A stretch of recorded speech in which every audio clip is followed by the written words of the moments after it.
Y Cuando... lo de los teléfonos, Raúl, era desde los que llamaban a las víctimas Sí, para extorsionar, vale, pues empezamos. para las amenazas. Vale.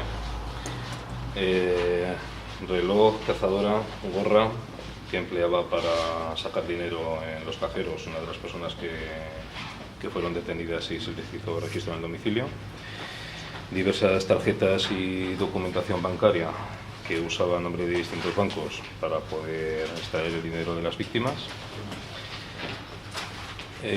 Justificantes de envío de dinero a Nigeria a nombre de otras personas que casaban con la titularidad de los pasaportes que tenían aquí para enviar el dinero. Creaban cuentas y con esas cuentas enviaban dinero a Nigeria.